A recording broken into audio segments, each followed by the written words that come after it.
നമ്മളുടെ വിജയകരമായ കുടുംബ ജീവിതത്തിൽ മാതാപിതാക്കന്മാരുടെ പങ്ക്. രണ്ട് പ്രധാനപ്പെട്ട കാര്യങ്ങളാണ് ഈ സെഷനിൽ ഞാൻ പറയാമെന്ന് വിചാരിക്കുന്നത്. കുടുംബ പ്രശ്നങ്ങൾ ഒന്ന് ലിസ്റ്റ് എടുത്ത് നോക്കിയാൽ ഏതാണ്ട് 10ഓളം കുടുംബ പ്രശ്നങ്ങളാണ് പൊതുവെ പറയപ്പെടുന്നത്. ഇത് 10 മാത്രമല്ല, 10-ലധികമുണ്ട്. പക്ഷെ ഇതൊന്നും ഞാൻ ഇന്നിവിടെ പറയുന്നില്ല.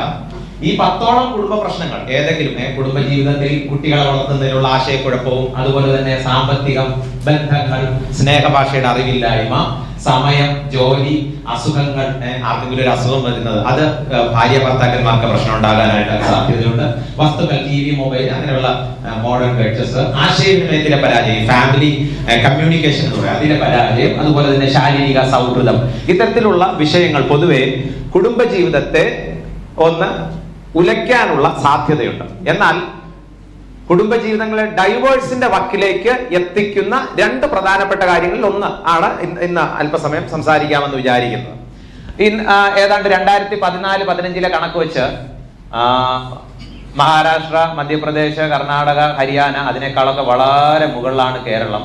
ഒരു മണിക്കൂറിൽ ഏതാണ്ട് 5ഓളം ഫാമിലി ഡൈവേഴ്സ് കേസുകൾ, കുടുംബജീവിതത്തിന്റെ തകർച്ചയിലേക്ക് പോകുന്ന പല കുടുംബങ്ങളിലും ഒരു മണിക്കൂറിൽ. നമ്മൾ ഒരു കാര്യം മനസ്സിലാക്കണം, വളരെയധികം വിദ്യാഭ്യാസം ഉണ്ടെന്ന് അഭിമാനിക്കുന്ന നമ്മുടെ കേരളത്തിലെ കാര്യമാണ് ഞാൻ ഈ പറഞ്ഞത്. ഇത് 2014 കാര്യമാണ്, 2014-15 കാര്യമാണ്.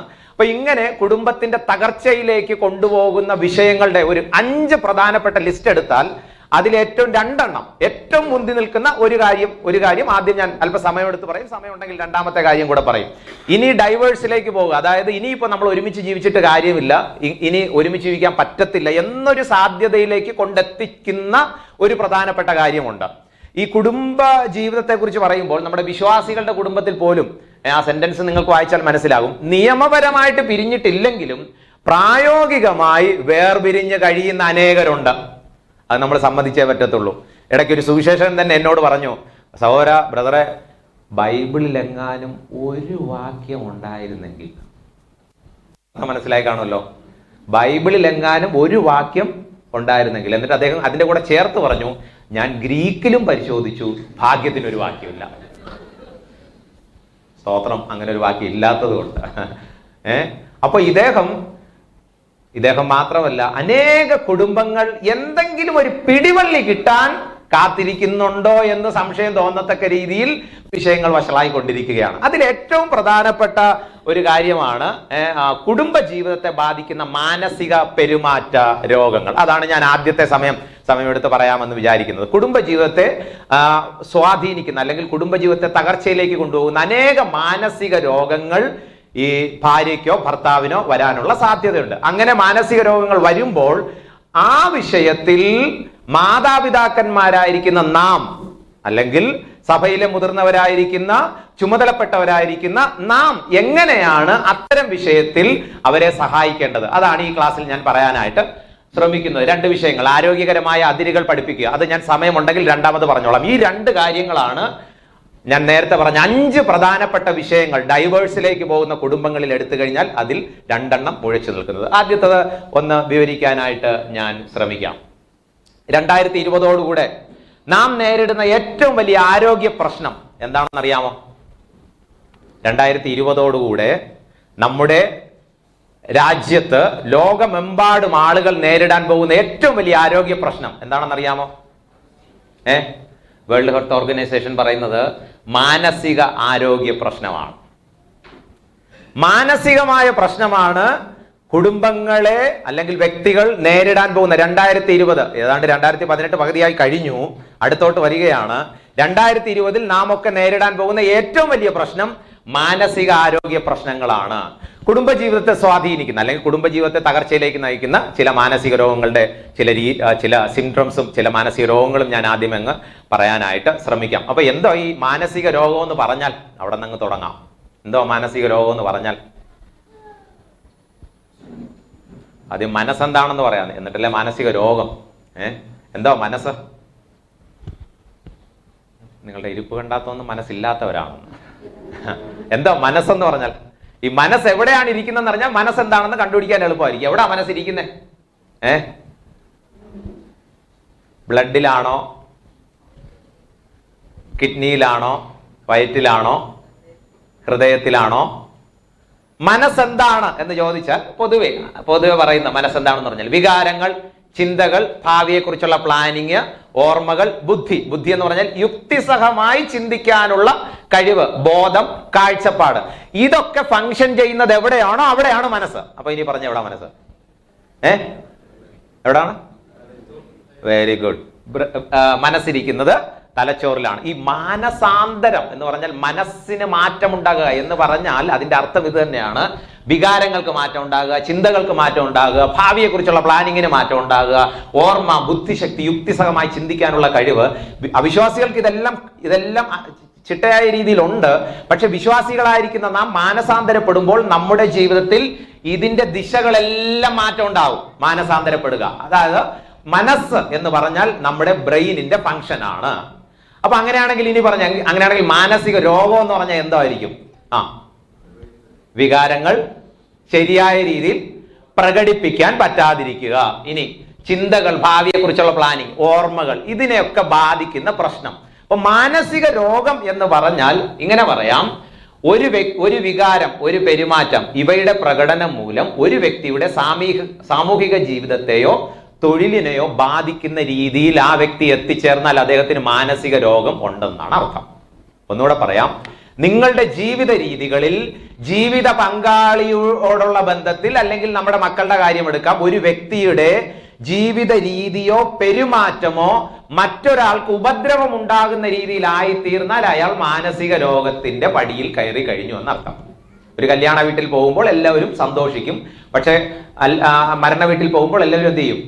എല്ലാവരും ദുഃഖിക്കും, കരയും. പക്ഷെ അടക്കം കഴിഞ്ഞിട്ടും ഇയാൾ വന്നിരുന്ന് വീട്ടിലിരുന്ന് രാത്രി 12 മണി വരെ ഭയങ്കര കരച്ചിലാണ്. അപ്പോൾ ഇദ്ദേഹത്തിന് ആ ദുഃഖമെന്നുള്ള വികാരം നോർമലിൽ നിന്നും അല്പം കൂടിപ്പോയി. അല്ലെങ്കിൽ ഒരാളെ കണ്ട് കൈ കൊടുക്കുമ്പോൾ സന്തോഷത്തോടെ ചിരിക്കും, പക്ഷെ ഭയങ്കരമായിട്ട് നാട്ടുകാരെ മുഴുവൻ വിറപ്പിക്കുന്ന രീതിയിൽ അട്ടഹസിച്ച് ചിരിച്ചു കഴിഞ്ഞാൽ ഇദ്ദേഹത്തിന് ആ വികാരത്തെ നിയന്ത്രിക്കാനായിട്ട് പറ്റുന്നില്ല. കയ്യിൽ കിട്ടുന്നതെല്ലാം എടുത്തെറിഞ്ഞ് ദേഷ്യം വരുമ്പോൾ സകലവും തകിടം മറിക്കുകയാണ്. അപ്പോൾ ഇദ്ദേഹത്തിനുള്ള ദൈവം നൽകിയ വികാരത്തെ ഇദ്ദേഹത്തിന് നിയന്ത്രിക്കാനായിട്ട് സാധിക്കുന്നില്ല. അപ്പോൾ മാനസിക രോഗം എന്ന് പറയുന്നത് ഇതാണ്. ഇനി ഇതെങ്ങനെയാ കുടുംബജീവിതത്തിലോട്ട് വരുന്നത്? അതിനു മുൻപായിട്ട് ഈ മാനസിക രോഗം എങ്ങനെയാ ഉണ്ടാകുന്നത്? എങ്ങനെയാ മാനസിക രോഗം ഉണ്ടാകുന്നത്? എങ്ങനെയാണ് ഒരാൾക്ക് മാനസിക രോഗം ഉണ്ടാകുന്നത്? പല കാരണങ്ങളുണ്ട്. ആ കാരണങ്ങൾ ഓരോന്ന് വിധം ഞാൻ പറയാം. ഇത് ഞാൻ പറയുന്നത് നമ്മുടെ മക്കൾക്ക് ഇത്തരത്തിലുള്ള ഏതെങ്കിലും കാരണത്താൽ എന്തെങ്കിലും മാനസികമായ ബുദ്ധിമുട്ടുകൾ ഉണ്ടെങ്കിൽ അത് ഒന്നുകിൽ വിവാഹത്തിന് മുൻപ്, ഇനി വിവാഹം കഴിഞ്ഞ കേസാണെങ്കിൽ അത് എങ്ങനെ ഡീൽ ചെയ്യേണ്ടതെന്നാണ് അടുത്ത് പറയാൻ പോകുന്നത്. അപ്പോൾ ഒരാൾക്ക് മാനസിക രോഗം ഉണ്ടാകുന്നതിന്റെ പ്രധാനപ്പെട്ട കാരണം എന്താണെന്ന് ചോദിച്ചു കഴിഞ്ഞാൽ ഇങ്ങനെയാണ് സാധാരണ പറയുന്നത്. 2 ഹിറ്റ് ഹൈപ്പോസിസ് എന്ന് പറഞ്ഞാൽ 2 ഇടി സിദ്ധാന്തം എന്ന് മലയാളത്തിൽ പറയും. 2 ഇടി സിദ്ധാന്തം. ഒരാൾക്ക് തലയിൽ ഒരു അടി കിട്ടുന്നു, അതേ സ്ഥലത്ത് കുറച്ച് ദിവസം കഴിഞ്ഞ് സെയിം സ്ഥലത്ത് വീണ്ടും ഒരു അടി കിട്ടുന്നു, ആള് കൊളാപ്സ് ആവും. മറ്റൊരു പ്രധാനപ്പെട്ട കാര്യമാണ് ഈ ആൻസൈറ്റി ഡിസോർഡർ എന്ന് പറഞ്ഞിട്ട് ഉത്കണ്ഠാരോഗങ്ങൾ. ഉത്കണ്ഠാരോഗങ്ങൾ ധാരാളമുണ്ട്. പ്രത്യേകിച്ച് വിവാഹിതരായ നമുക്ക് എല്ലാവർക്കും അറിയാം, നമ്മൾ ഏറ്റവും കൂടുതൽ ആളുകളെ ഫേസ് ചെയ്തത് എപ്പോഴാണ്? എല്ലാവരുടെയും മുമ്പിൽ കയറി ഇരുന്നത് എപ്പോഴാണ്? വിവാഹ സമയത്താണ്. അപ്പൊ അതുവരെ അങ്ങനെ ഒരു പ്രശ്നം ഇയാൾക്ക് ഉണ്ടായിരിക്കണമെന്നേ ഇല്ല. അപ്പൊ ഇത്തരക്കാർക്ക് ഉണ്ടാകുന്ന ഒരു പ്രശ്നം എന്ന് പറഞ്ഞാൽ ഈ സോഷ്യൽ ഫോബിയ എന്ന് പറഞ്ഞ ഒരു പ്രശ്നമുണ്ട്. സോഷ്യൽ ഫോബിയ എന്ന് പറഞ്ഞാൽ എല്ലാവരുടെയും മുമ്പിൽ നിൽക്കാൻ, എല്ലാവരുടെയും മുമ്പിൽ പോകാനായിട്ട് പതുക്കെ ഇദ്ദേഹത്തിന് ഒരു വിഷമത തോന്നുന്ന ഒരു സാഹചര്യം. കല്യാണത്തിന് പോകത്തില്ല, മരണത്തിന് പോകത്തില്ല. അപ്പൊ ഇത് തുടങ്ങിയത് ചിലപ്പോൾ ഈ വിവാഹത്തോടുള്ള ബന്ധത്തില. എല്ലാവരുടെ മുമ്പിൽ ഇങ്ങനെ ഇരുന്ന ആ ദിവസം, അതാണ് രണ്ടാമത്തെ ഹിറ്റ്. ആദ്യത്തെ ഹിറ്റ് എന്ന് പറഞ്ഞാൽ ജീവിതപരമായി എന്തോ പ്രശ്നങ്ങൾ ഉണ്ടായിരുന്നു, ജന്മന എന്തോ മാനസിക പ്രശ്നം ഉണ്ടായിരുന്നു, അതിനോടുള്ള ബന്ധത്തിൽ ഞാൻ പറഞ്ഞ 7 കൂട്ടത്തിൽ ഏതെങ്കിലും കാണുമായിരിക്കും. അതിന്റെ കൂടെ അങ്ങനെയുള്ള ഒരാള് ചിലപ്പോൾ കല്യാണ ദിവസം ആകെ അങ്ങ് സ്റ്റക്കായിരിക്കും. പിന്നെ കല്യാണ ദിവസം ആയിട്ട് ഒന്നും മിണ്ടാതെയൊക്കെ ഇരിക്കും. പിറ്റേ ദിവസം മുതൽ പുറത്തിറങ്ങത്തില്ല. ഉടനെ നമ്മൾ പുതിയ കഥയുണ്ടാക്കും. അവള് കല്യാണം കഴിഞ്ഞതിന് ശേഷം അതുവരെ ഭയങ്കര ആക്റ്റീവായിരുന്നു, ഇവനെ കെട്ടിയതിനു ശേഷം ആകെ പ്രശ്നമാണ്, എന്തോ കുഴപ്പമുണ്ട് എന്ന് പറഞ്ഞ് പുതിയൊരു കഥ ഉണ്ടാക്കാനുള്ള സാധ്യതയുണ്ട്. അപ്പോ സോഷ്യൽ ഫോബിയ, പിന്നെ സ്പെസിഫിക് ഫോബിയ എന്ന് പറയും. അതായത് ഏതെങ്കിലും ഒരു സവിശേഷമായ കാര്യത്തെ കണ്ട് പേടിക്കുക. അതിവിടെ ഇരിക്കുന്ന പലർക്കും ഉണ്ടെന്ന് തോന്നുന്നു, പക്ഷെ അത് അമിതമല്ലാത്തതുകൊണ്ടാണ് കുഴപ്പമില്ലാതിരിക്കുന്നത്. ചെറിയ എലിയെ കണ്ടാലും, പാറ്റയെ കണ്ടാലും, പല്ലിയെ കണ്ടാലും ഭയങ്കര പേടിയാണ്. പക്ഷെ ഭർത്താവിനെയും പേടിയില്ല, ദൈവത്തെയും പേടിയില്ല, ബാക്കി എല്ലാത്തിനെയും ഭയങ്കര പേടിയാണ്. എന്ന് പറഞ്ഞാൽ ഞാൻ പറഞ്ഞതിന്റെ ആശയം മനസ്സിലായല്ലോ. ചെറിയ പേടിക്കാൻ പാടില്ലാത്ത, ന്യായമായി ആനയെ കണ്ടാൽ നമ്മൾ പേടിക്കണം, സിംഹത്തെ കണ്ടാൽ പേടിക്കണം. പക്ഷെ അതല്ല, വളരെ മൈന്യൂട്ടായിട്ടുള്ള കാര്യങ്ങളെ കണ്ടു കഴിഞ്ഞാൽ ഉടനെ പേടിച്ച ആളങ്ങ് ഇതേപോലെ ചിലപ്പോൾ കുട്ടികൾക്കും പാസ് ചെയ്യാനുള്ള സാധ്യതയുണ്ട്. അപ്പൊ ഇത് നമ്മൾ വച്ചുകൊണ്ടിരിക്കരുത്, ഉടനെ അടുത്ത ഇതിലോട്ട് പ്രവേശിക്കണം. അതാ ഈ പറഞ്ഞു വരുന്നത്.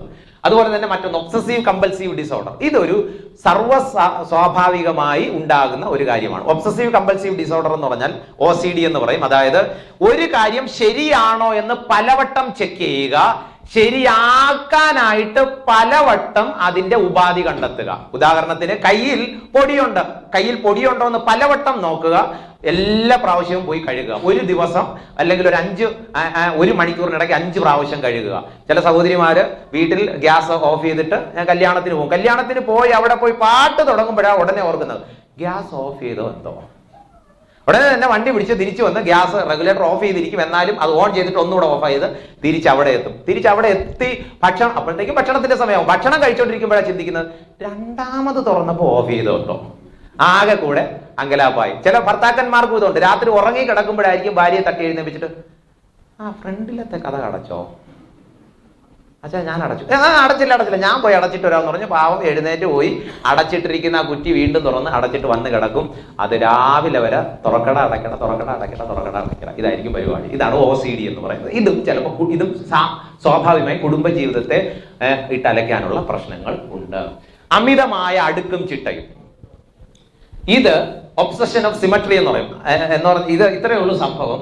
സാധാരണ ഒരു വീട്ടിലെ ഒരു സോഫ സെറ്റിന്റെ പുറത്ത് ഇരിക്കുന്ന 3 റിമോട്ട്സ് ആണ്. പക്ഷെ ഇത്തരം പ്രശ്നക്കാരുണ്ടല്ലോ, ഇത്തരം പ്രശ്നക്കാര് കൃത്യം അത് ചരിച്ച ഇത്ര നീളത്തിലേ വയ്ക്കൂ. അത് അങ്ങോട്ട് തിരിഞ്ഞാലും കുടുംബകലഹം, ഇങ്ങോട്ട് തിരിഞ്ഞാലും കുടുംബകലഹം, ഒരു രക്ഷയുമില്ല.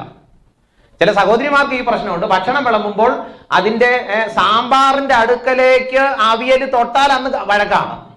അപ്പൊ ഇത് കൃത്യം അതിർവരമ്പുകൾ വച്ച്, ഇതൊക്കെ സൂചനകളാണ്. അപ്പൊ ഇതൊക്കെ ഞാൻ പറഞ്ഞു വരുന്നത്, ചിലപ്പോൾ കേട്ടാൽ നമുക്ക് തോന്നുന്നു ഇത് വലിയ കുഴപ്പമൊന്നുമില്ല, ഇതിപ്പോ എങ്ങനെ കുടുംബജീവിതത്തെ ബാധിക്കുന്നത്. ഇത് കുടുംബജീവിതത്തെ സാരമായിട്ട് ഉലച്ചു കളയും. എന്തെങ്കിലും എടുത്ത് വയ്ക്കുന്ന കാര്യത്തിൽ അമിതമായ അടുക്കും ചിട്ടയും വരുത്തുന്ന ഒരു രീതി. ഇത് പ്രത്യേകിച്ചും ഞാൻ ഒരു കാര്യം എടുത്തു പറയുകയാണ്. ഞങ്ങളുടെ ശ്രദ്ധയിൽപ്പെട്ടിട്ടുള്ള ഒരു കാര്യം, ഈ റിട്ടയർഡ് ആയിട്ടുള്ള ഈ ഓഫീസേഴ്സ് ഉണ്ടല്ലോ, പ്രത്യേകിച്ച് നേവി അങ്ങനെയുള്ള ഒരു കുഴപ്പക്കാരൊന്നുമില്ല, അവർക്ക് ഒരു കുഴപ്പമില്ല. പക്ഷെ അത്തരക്കാര് അമിതമായിട്ട് ഇത് ചെയ്തു കഴിഞ്ഞാൽ പെട്ടെന്ന് ഇത് കുട്ടികളെ ബാധിക്കാനായിട്ട് ഇടയാകും. അത് ഞാൻ പെട്ടെന്നൊന്ന് പറഞ്ഞു പോവുകയാണ്. അതുപോലെ ലൈംഗിക ചിന്താ വിഷയം, ഞാൻ ഇതിന്റെ കുടുംബജീവിതത്തിന്റെ മറ്റൊരു തലത്തിലോട്ട് ഞാൻ വരാൻ ശ്രമിക്കുകയാണ്. ഭാര്യ ഭർത്താക്കന്മാർ ഇവരുടെ കുടുംബജീവിതം ആരംഭിച്ചു കഴിഞ്ഞതിന് ശേഷം കാണുന്നവരെ എന്ന് പറഞ്ഞാൽ ഈ പ്രശ്നമുള്ള ആള് എന്ത് ചെയ്യുന്നറിയാമോ, ഈ പ്രശ്നം, അതായത് ഈ പ്യൂർ ഒബ്സഷൻ എന്ന് പറയും, ലൈംഗിക ചിന്താ വിഷയമുള്ള ആള് പിന്നെ ആരെ കണ്ടാലും ഇതുമായിട്ട് പതുക്കെ കണക്ട് ചെയ്ത് ചിന്തിക്കാൻ തുടങ്ങും. അതായത് തെറ്റായ ചിന്ത, നമ്മൾ സാധാരണ പറയുന്ന തെറ്റായ ചിന്ത. പക്ഷെ ഇദ്ദേഹത്തിന്, ഇടയ്ക്ക് ഞങ്ങളുടെ അടുത്ത് വന്ന ഒരു കേസാണ്, അദ്ദേഹത്തിന് ആരാധനയ്ക്ക് വരുമ്പോൾ പോലും അദ്ദേഹത്തിന്റെ മനസ്സിനെ നിയന്ത്രിക്കാനായിട്ട് സാധിക്കുന്നില്ല. നമ്മളവിടെ രാവിലെ പ്രാർത്ഥിച്ച് ധ്യാനിച്ച് വന്നാൽ മതി, സകലവും ശരിയാവും എന്ന് പറഞ്ഞിട്ട് കാര്യമില്ല. പിന്നെ ഞങ്ങൾക്ക് മനസ്സിലായി എന്തോ കുഴപ്പമൊന്നു. നേരെ ഇത് നമ്മുടെ എല്ലാവരുടെയും തലച്ചോറിലുള്ള ഡോപ്പമിൻ, സെറട്ടോൺ, അഡ്രിനാലിൻ, നോറെപ്പിനെഫ്രിൻ എന്ന് പറഞ്ഞ് 4 തരത്തിലുള്ള പ്രധാനപ്പെട്ട രാസവസ്തുക്കളുണ്ട്. ഇതിൽ ഏതെങ്കിലും ഒന്നിന്റെ ഏറ്റക്കുറച്ചിലുകൾ മൂലം ഉണ്ടാകുന്ന പ്രശ്നമാണ്. അപ്പൊ നേരെ ഡോക്ടറിന്റെ അടുക്കലേക്ക് പറഞ്ഞയക്കുക. അദ്ദേഹം അത് ശരിയാക്കി വരുന്നു, ആള് ക്ലിയർ ആകുന്നു. പാട്ടും പ്രാർത്ഥനയുണ്ട്, അത് വേണ്ടെന്നല്ല ഞാൻ പറഞ്ഞത്. പക്ഷെ ഇത് ആക്ച്വലി ഒരു മാനസിക രോഗത്തിന്റെ തലത്തിലേക്ക് പോകും. അപ്പൊ രാത്രി കിടന്നുറങ്ങിയാലും രാവിലെ എഴുന്നേറ്റാലും ചിന്ത മുഴുവൻ ഇതായിരിക്കും. ഇത്തരത്തിലുള്ള ആളുകൾക്ക് ഇങ്ങനെ ഒരു രോഗം വരുന്നതിനുള്ള തുടക്കം പ്രത്യേകം ശ്രദ്ധിച്ചോണം. യൗവനക്കാരെ നമ്മുടെ ബ്രെയിനിന്റെ ഒരു പ്രത്യേകത, എന്തെങ്കിലും ഇതിനകത്തോട്ട് സ്റ്റോർ ചെയ്ത് കഴിഞ്ഞാൽ ഇത് മാച്ചു കളയാൻ ലോകത്തിൽ ഒരു സംവിധാനം ഇല്ല. അതുകൊണ്ട് ചെറുപ്രായത്തിൽ തന്നെ നമ്മുടെ മക്കളുടെ കാര്യമായിരുന്നാലും മുതിർന്നവരുടെ കാര്യമായിരുന്നാലും ഏതെങ്കിലും തരത്തിലുള്ള തെറ്റായ വീഡിയോകളും സിനിമകളും കാണുന്നവർക്ക് ഈ രോഗത്തിന്റെ അടിമയായി തീരാനുള്ള സാധ്യത കൂടുതലാണ്. ഇപ്പോൾ അല്പം രസമാണെന്നൊക്കെ തോന്നിപ്പോവും, പക്ഷെ ഇത് ഭയങ്കര അപകടം ചെയ്യാനുള്ള സാധ്യതയുണ്ട്. വീണ്ടും മുന്നോട്ട് പോകുന്നു. പാനിക് ഡിസോർഡർ എന്ന് പറഞ്ഞ മറ്റൊരു പ്രശ്നമുണ്ട്. ഇരിക്കുന്ന ഇരിപ്പിൽ പെട്ടെന്ന് ശരീരമൊക്കെ ഒന്ന് വേർക്കുന്നത് പോലെ തോന്നല്, നെഞ്ചിടിപ്പ്, അതുപോലെ തന്നെ ശാരീരികമായിട്ടുള്ള മറ്റു ചില പ്രശ്നങ്ങൾ ഇദ്ദേഹത്തിന് പ്രകടമായി കാണുക. പെട്ടെന്ന് ഇദ്ദേഹത്തെ നമ്മളെടുത്ത് ആശുപത്രിയിൽ കൊണ്ടുപോകുമ്പോൾ ഒരു കുഴപ്പമില്ല.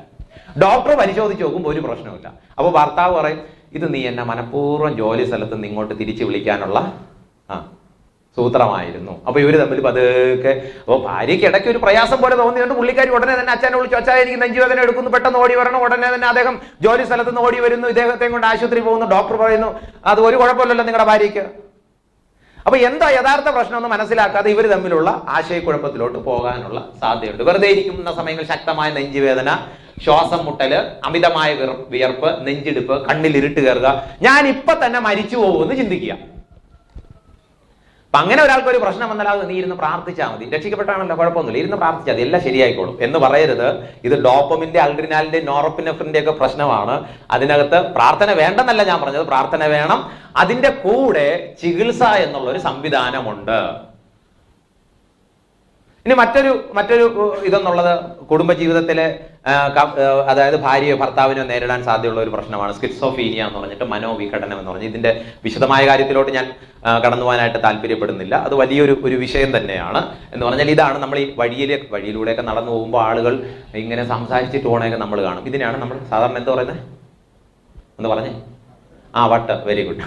അപ്പോ 100ൽ 1 മാത്രമേ ഉള്ളൂ വട്ട്, ബാക്കി 99 രോഗങ്ങളുണ്ടെന്ന് ഓർത്തോണം.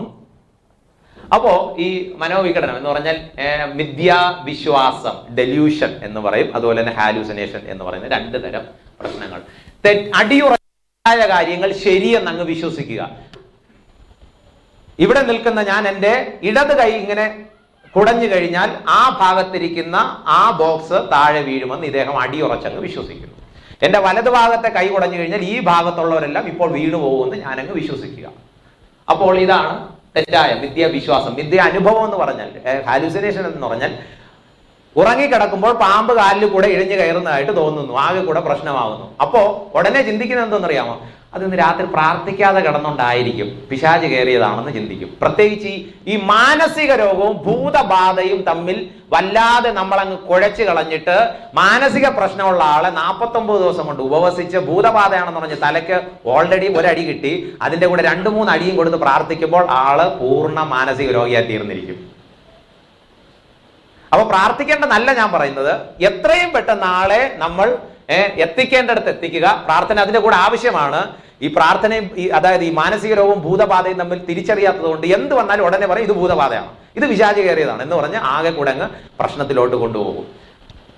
അപ്പോ ഉന്മാദ രോഗം എന്ന് പറഞ്ഞൊരു പ്രശ്നമുണ്ട്. ഇതും ഈ വിവാഹ ജീവിതത്തോടുള്ള ബന്ധത്തിൽ ഭാര്യ ഭർത്താക്കന്മാരായിട്ട് വല്ലാതെ അലട്ടുന്ന ഒരു പ്രശ്നമാണ്. ഉന്മാദ രോഗം, മാനിയാസ് എന്ന് പറഞ്ഞ് പലതുണ്ട്. അമിതമായ ഊർജ്ജസ്വലത കാണിക്കും ചിലര്. വീട്ടിൽ ഭയങ്കര സൈലന്റ് ഒക്കെ ആയിരിക്കും, പക്ഷെ സഭയിൽ വന്നു കഴിഞ്ഞാൽ ഊർജ്ജസ്വലത കാണിക്കണം. പക്ഷെ ഇതെല്ലാം കൂടെ എന്റെ കയ്യിലൂടെയാണ് പോകുന്നതെന്ന് പറഞ്ഞ് ഭയങ്കര അമിതമായ ഊർജ്ജസ്വലത കാണിക്കുമ്പോൾ ഭാര്യയ്ക്ക് ഒരു സംശയം, ഇങ്ങനെ ഈ പെൺപിള്ളേരെ കാണുമ്പോൾ ഉള്ള ഊർജ്ജസ്വലതയാണോ എന്തോ എന്നൊരു സംശയം. അത് പിന്നെ പതുക്കെ വീട്ടിൽ വരുമ്പോൾ തമ്മിൽ വഴക്കായി ആകെ കൂടെ പ്രശ്നമാവും. ചിലര് അമിതമായ ആഹ്ലാദം, അമിതമായ ദേഷ്യം, കയ്യിൽ എന്തെങ്കിലും കിട്ടിക്കഴിഞ്ഞാൽ എടുത്തെറിയുക, മറ്റൊരാൾക്ക് അപകടം വരുന്ന രീതിയിൽ അയാളെ കൊലപ്പെടുത്താൻ പോലും ശ്രമിക്കുന്ന തരത്തിൽ ഒരു മാനിയുടെ തലത്തിലോട്ട് പോകും. അപ്പോ ഇതിൽ നമ്മുടെ പങ്ക് എന്താണ്, അതിലോട്ടാണ് ഞാൻ വരുന്നത്. ഇതൊക്കെ ഞാൻ ചില സൂചനകളാണ് പറഞ്ഞത്. അപ്പൊ ഇതിവിടെ നമ്മൾ ശ്രദ്ധിക്കേണ്ട കാര്യം, ഇപ്പൊ അമിത ദേഷ്യം, അതായത് ഭാര്യയെ, നമ്മുടെ ഇടയിൽ സംഭവിച്ച ഒരു കാര്യമാണ്. ഭാര്യയെ ചെറിയ കാര്യം വന്നാൽ ഉടനെ തന്നെ ഭാര്യയുടെ തല ഈ ചുമരിൽ കൊണ്ട് അടിച്ച് ഭാര്യയെ മർദ്ദിക്കുന്ന ഭർത്താവ്. അപ്പോൾ മുതിർന്നവർ ഇതിൽ ഇടപെട്ടപ്പോൾ അവർ ആദ്യം പറഞ്ഞത്, ഭാര്യയ്ക്ക് തന്നെ ഒരു നിർദ്ദേശം കൊടുത്തു, നീ ആയിട്ട് ഭർത്താവിനെ കയറി ബാക്കി പൂരിപ്പിച്ചേ, വെരി ഗുഡ്, ചൊറിയരുത്. അതല്ല പ്രശ്നം, ഇത് വേറെ മാനസിക പ്രശ്നമാണ്. പക്ഷേ ഈ ഭാര്യയ്ക്കാണ് അവസാനം പ്രശ്നം ഉണ്ടായത്. നീ കയറി ഒന്നും ചൊറിയാൻ നിൽക്കരുത്, അദ്ദേഹത്തിന്റെ വഴിക്ക് അങ്ങ് വിട്ടോണം. അപ്പൊ കുടുംബത്തിൽ ഒരു പ്രശ്നവുമില്ല. നമ്മൾ ഇതിനകത്തോട്ട് അഭിപ്രായം പറയാൻ പോകുമ്പോൾ, ഇടപെടുമ്പോൾ, പ്രത്യേകിച്ച് മാതാപിതാക്കന്മാരായിരിക്കുന്നവർ ഏത് മേഖല വരെയാണ് ഇവരുടെ അടുക്കലേക്ക് പോകേണ്ടത്, ഏത് മേഖലയിലാണ് ഇവരെ സഹായിക്കേണ്ടത്, അതിലോട്ടാണ് ഞാൻ കടന്നു വരുന്നത്. അതുപോലെ തന്നെ മറ്റൊരു പ്രശ്നമാണ് സംശയരോഗം. ഇത് കുടുംബജീവിതങ്ങളിൽ സകലരിലും ഉണ്ട്. ഡെലൂഷണൽ ഡിസോർഡർ എന്ന് പറയുന്ന കൂട്ടത്തിൽ, ഡെലൂഷണൽ ഡിസോർഡറിനകത്ത് പല സംശയരോഗങ്ങളുണ്ട്. ഞാനെന്തോ രാജാവാണ്, ഞാനാണ് ദൈവം എന്ന് ചിന്തിക്കുന്ന ചില സംശയരോഗങ്ങളുണ്ട്. അങ്ങനെയുള്ള ആൾ ദൈവങ്ങളൊക്കെ നമ്മൾ വിചാരിക്കുന്ന പോലെ നോർമൽ ഒന്നും അല്ല, അവർ അബ്നോർമലാണ്, മാനസിക രോഗികളാണ്. പിന്നെ അടുത്ത ഗണത്തിൽ വരുന്നതാണ് ഈ സംശയരോഗം. സംശയരോഗം എന്ന് പറഞ്ഞാൽ ജീവിത പങ്കാളിയുടെ വിശ്വസ്തതയെ കുറിച്ച് സംശയിക്കുക. എന്റെ പങ്കാളിക്ക് മറ്റാരോ ആയി ബന്ധമുണ്ടെന്ന് ഇദ്ദേഹം ചിന്തിക്കുക. അപ്പൊ വീട്ടിൽ തുണിയൊക്കെ കഴുകിയിട്ട് ആദ്യം വെള്ള ഉടുപ്പിട്ടു, വിരിച്ചിട്ടു, അതിന്റെ തൊട്ടടുത്ത് ചുമന്ന ഉടുപ്പ് വിരിച്ചിട്ടു. ഉടനെ തന്നെ ഭർത്താവ് ചാടി എഴുന്നേറ്റ് പറഞ്ഞു, എടി എനിക്ക് മനസ്സിലായി, നീ ഇന്നലെ വെള്ള ഉടുപ്പിട്ടതിന് ശേഷം നീ മഞ്ഞയായിട്ടത്. കാരണം ഞാൻ ഒരുങ്ങി പുറത്തോട്ട് പോകാറായപ്പോ നീ മഞ്ഞയിട്ടു. നീ തൊട്ടടുത്തുള്ള ആൾക്ക് ഒരു നിർദ്ദേശം കൊടുക്കുകയായിരുന്നു, ഞാൻ ഉടനെ തന്നെ പുറത്തോട്ട് പോകും, മഞ്ഞ. ഇന്ന് നീ ചുമപ്പിട്ടു. എന്തുകൊണ്ട്? നിനക്കറിയാം ഞാൻ ഇന്ന് വീട്ടിൽ ഒരിടത്തും പോകത്തില്ല, വീട്ടിൽ തന്നെ ഉണ്ടെന്ന്. അതുകൊണ്ടാണ് നീ വെള്ള കഴിഞ്ഞ ഉടനെ ചുമപ്പിട്ടത്. അപ്പോൾ ചെറിയ കാര്യങ്ങള് പറഞ്ഞു പതുക്കെ ഇങ്ങനെ. ഈ സംശയരോഗത്തിന്റെ ഒരു അപകടം എന്ന് പറഞ്ഞാൽ, സംശയരോഗം ജീവിത പങ്കാളിക്കല്ലാതെ വേറെ ആർക്കും അറിയാൻ സാധിക്കത്തില്ല. അതായത് ജോലി സ്ഥലത്ത് പോയാൽ ഇദ്ദേഹം നോർമലായിരിക്കും, കുടുംബക്കാരോട് നോർമലായിരിക്കും, സ്വന്തം ഭാര്യയെക്കുറിച്ചോ അല്ലെങ്കിൽ ഭർത്താവിനെ കുറിച്ച് മാത്രമായിരിക്കുമല്ലോ സംശയം. അപ്പൊ മറ്റെല്ലാരോടും ഇദ്ദേഹം എങ്ങനെയായിരിക്കും പെരുമാറുന്നത്? നോർമലായിട്ടായിരിക്കും പെരുമാറുന്നത്. അപ്പൊ ഇത് അനുഭവിക്കുന്ന ഭാര്യ അല്ലെങ്കിൽ ഭർത്താവ് വന്ന് ഇവരുടെ പാരന്റ്സിനോട് പറയുകയാണ്, നിങ്ങളുടെ മോൻ ഇങ്ങനെ ഒരു പ്രശ്നമുണ്ട് എന്ന് പറഞ്ഞാൽ ആരെ ആദ്യം രോഗിയാക്കുന്നത്? വന്ന് പറയുന്ന നിനക്കാണ് കുഴപ്പം, അവനെ ഞങ്ങൾ പൊന്നുപോലെ വളർത്തിയതാണ്, ഒരൊറ്റ പെൺപിള്ളാരുടെ മുഖത്തവ ഇതുവരെ നോക്കിയത് ഞങ്ങൾ കണ്ടിട്ടില്ല. അപ്പൊ വന്ന് പറയുന്ന ആളെ രോഗിയാക്കും. അപ്പൊ ഈ ജീവിത പങ്കാളി ഇതങ്ങ് സ്ട്രഗിൾ ചെയ്യും. ഇതിന്റെ ഏറ്റവും വലിയ അപകടം എന്ന് പറഞ്ഞാൽ, ഈ കുടുംബങ്ങളായി ആത്മഹത്യ ചെയ്യുന്ന ചില കേസുകളുണ്ട്. അതായത് മക്കളെയും ഭാര്യയും ഭർത്താവും എല്ലാവരും ഒരുമിച്ച് ആത്മഹത്യ ചെയ്യുന്ന കേസുകൾ. അങ്ങനെയുള്ള കേസുകളുടെ ഒരു പഠനം നടത്തിയപ്പോൾ 30 കേസുകൾ, കഴിഞ്ഞ 2-3 വർഷത്തിനിടയ്ക്ക് ഞങ്ങൾ ഒരു പഠനം നടത്തിയപ്പോൾ 30 കേസുകളിൽ നമ്മുടെ ഇടയിലൊക്കെ ഈ കുടുംബങ്ങളായി ആത്മഹത്യ ചെയ്യുന്ന കേസുകൾ 30 എടുത്തു നോക്കിയപ്പോൾ അതിൽ ഏതാണ്ട് 15-ലധികം കേസുകൾ അതിലാരെങ്കിലും ഒരാൾ സംശയരോഗിയാണ്. അപ്പൊ ഈ സംശയരോഗിയുടെ മനസ്സിലെ കാര്യം ഇത്രയേ ഉള്ളൂ, ഞാനും ജീവിക്കണ്ട നീയും ജീവിക്കണ്ട, അപ്പൊ എല്ലാവരും കൂടെ ഒരുമിച്ചങ്ങ്. അപ്പൊ ഈ സംശയരോഗം ഒരു വല്ലാത്ത പ്രശ്നമാണ്. അപ്പൊ അതിന്റെ സൊല്യൂഷൻ ഇത്രയേ ഉള്ളൂ, ജീവിത പങ്കാളിക്ക് സംശയം ഉണ്ടാകുന്ന സാഹചര്യങ്ങൾ നമ്മളായിട്ട് ഉണ്ടാക്കരുത്. സിമ്പിൾ. എതിർലിംഗക്കാരോട് സംസാരിക്കുമ്പോഴും ഇടപെടുമ്പോഴും ജീവിത പങ്കാളി എപ്പോഴും കൂടെ നിർത്തുക. ദീർഘനേരം അവരോടുള്ള സംഭാഷണങ്ങൾ ഒഴിവാക്കുക. ഇതൊക്കെയാണ് ഞങ്ങൾ സാധാരണ ചെറിയ രീതിയിലുള്ള സംശയരോഗികൾക്ക് പറഞ്ഞു കൊടുക്കാറുള്ളത്. അതിന്റെ അമിതമായി കഴിഞ്ഞാൽ പിന്നെ നമ്മൾ മാനസികമായ രോഗത്തിന്റെ ഔഷധ ചികിത്സ എന്ന് പറയാം, അല്ലെങ്കിൽ രോഗത്തിന്റെ മെഡിസിൻ കൊടുക്കേണ്ടതായിട്ട് വരും. ഇനി മറ്റൊരു പ്രശ്നം എന്നുള്ളത്, വിവാഹ ജീവിതത്തിലോട്ട് പ്രവേശിച്ച്, ഇവിടെ ഞങ്ങൾ ചെറിയൊരു സൂചന നേരത്തെ പറഞ്ഞതാണ്, ലൈംഗിക നീരസം, ലൈംഗികമായ കാര്യങ്ങളിൽ താല്പര്യം കാണിക്കാതിരിക്കുക. ഈ കുടുംബ ജീവിതത്തിനകത്തെ ഏറ്റവും പ്രധാനപ്പെട്ട ഒരു കാര്യമാണ് ലൈംഗികത. പ്രത്യേകിച്ച് നമ്മൾ എല്ലാവരും മനസ്സിലാക്കിക്കൊള്ളണം, നിങ്ങൾ സന്താനപുഷ്ടിയുള്ളവരായി പെരുകി എന്ന് ദൈവം പറഞ്ഞത് മനുഷ്യൻ പാപം ചെയ്യുന്നതിന് മുൻപാണോ ശേഷമാണോ? ഒന്ന് പറഞ്ഞേ. മുമ്പ്. എന്തോ ഈ മുമ്പ് പറയാൻ കാരണമുണ്ട്. അപ്പോൾ പാപം ഭൂമിയിൽ വരുന്നതിന് മുൻപ് നിങ്ങൾ സന്താനപുഷ്ടിയുള്ളവരായി പെരുകി എന്ന് പറഞ്ഞാൽ, ലൈംഗികത എന്നുള്ള സിസ്റ്റം ആദ്യമായി ഭൂമിയിൽ ഇൻട്രൊഡ്യൂസ് ചെയ്ത ആരാ? ദൈവം. പാപം വരുന്നതിന് മുമ്പാ. അപ്പൊ ഇത് പാപമല്ല. ഇത് പാപമാണെന്ന് തെറ്റിദ്ധരിച്ച് വിവാഹ ജീവിതത്തിലേക്ക് പ്രവേശിക്കുന്ന അനേകരുണ്ട്. അങ്ങനെ കുടുംബജീവിതത്തിലേക്ക് പ്രവേശിക്കുമ്പോൾ അങ്ങനെ പാപമാണെന്ന് തെറ്റിദ്ധരിക്കാനുള്ള ചില കാരണങ്ങളിൽ ഒന്നെന്നുള്ളത്, ഈ കുട്ടികൾ ചെറുപ്രായത്തിൽ ഏതെങ്കിലും അബ്യൂസിൽ ചെന്ന് ചാടിയിരിക്കാം, അല്ലെങ്കിൽ കാണാൻ പാടില്ലാത്ത ഏതെങ്കിലും കണ്ടിരിക്കാം. ഇത് കുട്ടികളെ ലൈംഗികമായുള്ള കാര്യങ്ങൾ എന്തോ ഭയങ്കര അപകടകരമാണ്, പാപമാണെന്ന് ചിന്തിച്ച് പതുക്കെ അങ്ങ് പിൻവലിച്ചിരിക്കാം. അതുപോലെ തന്നെ നമ്മളും അഡ്വൈസ് ചെയ്യുമ്പോൾ ഇത്തരം കാര്യങ്ങളിൽ അഡ്വൈസ് ചെയ്യേണ്ടി വന്നാൽ വളരെ വിവേകത്തോടെ അഡ്വൈസ് ചെയ്യാം. വിവാഹ ജീവിതത്തിലേക്ക് പ്രവേശിക്കാനായിട്ട് കാത്തിരുന്ന ഒരു പെൺകുട്ടിയോട് അവിടെ പ്രാർത്ഥിക്കാൻ വരുന്ന ഒരു അമ്മച്ചി പറഞ്ഞു, മോളെ, കുടുംബജീവിതം എന്ന് പറഞ്ഞാൽ ഭയങ്കര പ്രധാനപ്പെട്ടതാണ്, ജീവിത അവസാനം വരെ നിന്റെ ഭർത്താവ് നിന്റെ കൂടെ ഇരിക്കണമെങ്കിൽ ഞാൻ അടുത്ത് പറയുന്ന കാര്യം ശ്രദ്ധിച്ച് കേട്ടോണം, വരുന്ന 41 ദിവസത്തേക്ക് ഉപവസിച്ച് പ്രാർത്ഥിച്ചോണം. ഈ പെൺകുട്ടിയോട് പറഞ്ഞു. അപ്പൊ പെൺകുട്ടി പറഞ്ഞു, ശരി, എന്തായാലും കുടുംബജീവിതത്തെ കുറിച്ചല്ല, ഉപവസിച്ച് പ്രാർത്ഥിക്കാം. എന്നിട്ട് അതിന്റെ കൂടെ ഇദ്ദേഹം ഒന്നുകൂടെ പറഞ്ഞു, ഈ 49 ദിവസത്തേക്ക് വേറെ യാതൊരു കാര്യങ്ങൾ നടക്കാനും പാടില്ല. അപ്പൊ പെൺകുട്ടിക്ക് മനസ്സിലായി എന്തോ ഈ അമ്മച്ചി ഉദ്ദേശിച്ചു എന്നുള്ളത്. അപ്പൊ 1-ാം ദിവസമായി, വിവാഹം കഴിഞ്ഞ് 1-ാം ദിവസമായി, രണ്ടുപേരും കിടന്നുറങ്ങി, ഒന്നും നടന്നില്ല. 2-ാം ദിവസമായി, ഒന്നും നടന്നില്ല. 3-ാം ദിവസമായി, ഒന്നും നടന്നില്ല. സ്വാഭാവികമായിട്ടും ഈ പയ്യൻ ഒരു സംശയം, ഈ പെൺകുട്ടിക്ക് ഏതോ മൂന്നാമതേതോ ഒരു ബന്ധമുണ്ട്, അതുകൊണ്ടാണ് ഈ പെൺകുട്ടി സഹകരിക്കാത്തത്. പ്രശ്നം കുടുംബത്തിൽ വഷളായി. അത് പിന്നെ നാട്ടുകാർ മൊത്തവും അറിഞ്ഞു. എന്തോ മാനസികമായ പ്രശ്നം, എന്തോ ഗൗരവമായ പ്രശ്നം ഈ പെൺകുട്ടിക്ക് ഉണ്ടെന്ന് പറഞ്ഞ് അവസാനം ഇത് കോടതിയിലേക്ക് പോകുന്നതിന് മുമ്പ് നമ്മുടെ അടുത്ത് വന്നു.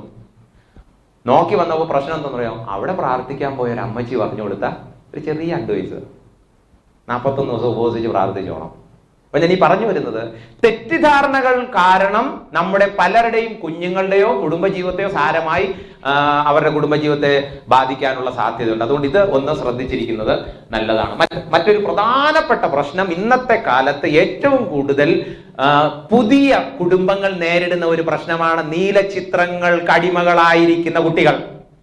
പാരന്റ്സിന് മിക്കവാറും ദൈവം, നമുക്ക് എല്ലാ പാരന്റ്സിനും ദൈവം നമ്മുടെ മക്കളെ വളർത്താൻ കൃപ തന്നിട്ടുണ്ട്. നമ്മുടെ മക്കൾക്കുള്ള പോരായ്മകൾ ആദ്യം കണ്ടെത്തുന്നത് നമ്മൾ തന്നെയാണ്.